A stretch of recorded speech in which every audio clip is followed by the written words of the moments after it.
Welcome back. بات ہو رہی تھی دنیاوی طور پر جو ہم دنیا میں جو گم ہیں چیزوں میں ظاہری طور پر، اور دل جو ہیں وہ ہمارے بے سکون ہیں، اور وہ اتنے بے سکون ہیں کہ بس ہم باہر کی طرف سکون ڈھونڈنے کے چکر میں شاید مٹیریلسٹک ہو گئے ہیں. مجھے ایسا ذاتی طور پہ لگتا ہے کہ اگر ہمارے اندر سکون آ جائے تو شاید ہم ان تمام چیزوں میں نہ پڑیں. اب ضروری نہیں کہ آپ میری بات سے ایگری کریں، میں ایک ڈفرینٹ پرسپیکٹیو سے بات کر رہی ہوں، ایک روحانی پرسپیکٹیو سے بات کر رہی ہوں. جب وہ روحانی سکون آپ کے دلوں میں اور آپ کے دماغوں میں اتر آتا ہے نا، پھر دنیا بڑی بے معنی لگتی ہے. دنیا میں یقین کریں دل نہیں لگتا، آپ خود کو ایلین سا فیل کرتے ہیں. اللہ کرے کہ آپ سب اس سفر پہ ضرور نکلیں کسی نہ کسی وقت. اور میرا خیال سے مفتی صاحب ہم روحانی طور پر بھی ایک ٹاپک رکھتے ہیں، روحانیت پہ بھی ہم ضرور بات کریں گے. ابھی جو بریک میں جانے سے پہلے میرا سوال تھا وہ یہ تھا کہ ہمیں بچپن سے سکھایا جاتا ہے کہ جھوٹ بولنا بری بات ہے، رشوت لینا بری بات ہے، سچ کا دامن ہاتھ سے نہیں چھوڑنا، بڑوں کی عزت کرنا.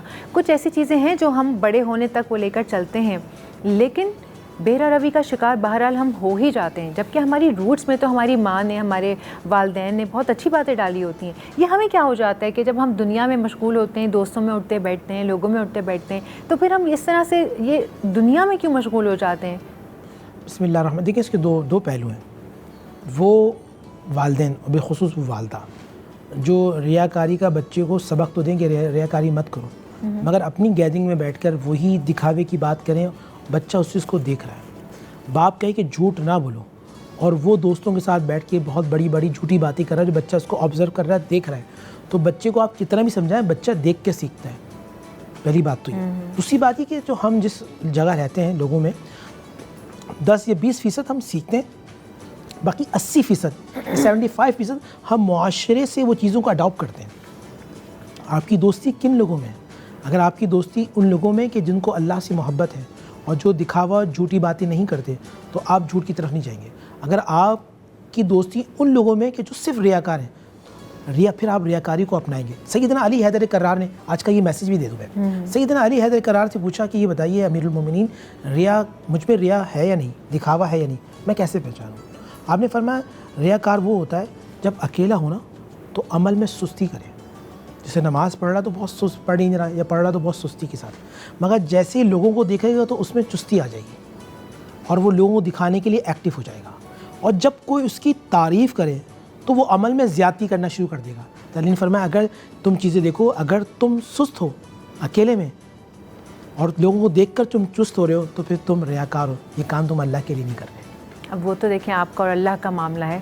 آپ اکیلے میں اللہ سے کتنا کنیکٹ کر پاتے ہیں، اللہ سے کتنی محبت کر رہے ہیں، وہ اکیلے میں آپ کا اور اللہ کا معاملہ ہے. اور یہ تو دنیا والا ہے ہی نہیں معاملات. یہ ساری نیت تو اللہ جانتا ہے، اور اللہ تو شہرک سے زیادہ قریب ہے. مطلب اگر ہم خود کو ایسا پریٹینڈ بھی کریں دوسروں کو صرف ظاہری طور پہ بتانے کے لیے کہ آپ اللہ سے بہت قریب ہیں، منہ سے آپ بولے جا رہے ہیں، لیکن دل میں تو آپ کے اللہ ہے نا، شہرک سے زیادہ قریب ہے. اس کو تو پتہ ہے کہ آپ کتنا دکھاوا کر رہے ہیں اور کتنا نہیں کر رہے. اور یہ دنیا مکافات عمل ہے، آپ اچھا کریں گے تو بھی سامنے آئے گا، برا کریں گے تو بھی سامنے آئے گا. یہ جو دکھا رہے ہیں آپ ایسا ہی ہے کہ نہیں ہے؟ بالکل صحیح کہہ رہی ہیں. انما الاعمال بالنیات، یعنی ہمارے اعمال کا دار و مدار ہماری نیتوں پر ہے. تو اگر ہمارے اندر خدا بستہ ہے اور پاک پروردگار عالم کو ہم راضی کرنے کے لیے اپنے تمام اعمال کو سر انجام دے رہے ہیں تو رب العالمین بھی اس کو قبول فرمائے گا. اور اگر ہم دنیا دکھاوے کے لیے وہ سارے اعمال دیکھ کر رہے ہیں تو پروردگار عالم اس کی وجہ سے ہم کو جہنم میں ڈال دے گا. بہت بہت شکریہ، بہت اچھی بات کی آپ کا بھی بہت شکریہ. مفتی صاحب آپ کا بھی بہت شکریہ. اور وقت جو ہے وہ آلموسٹ ختم ہو چکا ہے، لیکن جاتے جاتے میں ایک بات آپ لوگوں سے کرنا چاہتی ہوں. اور جب میں ایسی کوئی بات کرتی ہوں، یقین جانیے میں خود سے نہیں کرتی ہوں. مجھے ایسا لگتا ہے کہ جب میں کیمرے کے سامنے آتی ہوں تو مجھے کہا جاتا ہے کہ وہ بات میں آپ سے کروں. اور آج میں آپ سے جو بات کہہ رہی ہوں میں سوچ سمجھ کے بھی کہہ رہی ہوں، اور یہ شاید کہیں سے کہلوائی بھی جا رہی ہے. اللہ سے دوستی کرنا سیکھیں. یہ جو وقت آ رہا ہے نا، جسے کہہ رہے ہیں دجال کا جو ہے وہ اپیرنس ہوگی تو فلانا شیطان تو ڈھمکانا، تو شیطان تو اپنے زور پہ آئے گا اوپر، لیکن اللہ تعالیٰ اللہ والے بھی اٹھائے گا. تو کیا پتہ وہ آپ ہی ہوں. اپنے دل میں جھانکیے، اللہ بستا ہے وہاں پر، نکالیں ذرا کھریت کر. شہرک سے زیادہ قریب ہے اللہ تعالیٰ، تو اس کا کیا مطلب ہوا؟ اللہ تعالیٰ ہمارے اندر بستا ہے اور ہم کہیں باہر ڈھونڈ رہے ہوتے ہیں اللہ تعالیٰ کو. اللہ تو ہمارے دلوں میں ہے، دھڑکن کے ساتھ دھڑکتا ہے پھر اللہ. آپ ڈھونڈنے تو صحیح. آپ کے ساتھ جو اندر اپنے آپ میں محبت ہے نا، وہ اپنی محبت سے پہلے اللہ کی محبت رکھیے، پھر اپنی محبت رکھیے، پھر اپنے دل کی دھڑکن سنیے. دل کی دھڑکن میں اللہ آپ کو محسوس ہوگا قسم سے. اسی مشورے کے ساتھ اور اسی میسج کے ساتھ میں اس پروگرام کو ختم کرتی ہوں کہ ڈھونڈیے اپنے اندر اللہ کو، مل جائے گا. دس از سونیا سندر سائننگ آف. کل ملاقات ہوتی ہے آپ سے. اللہ حافظ.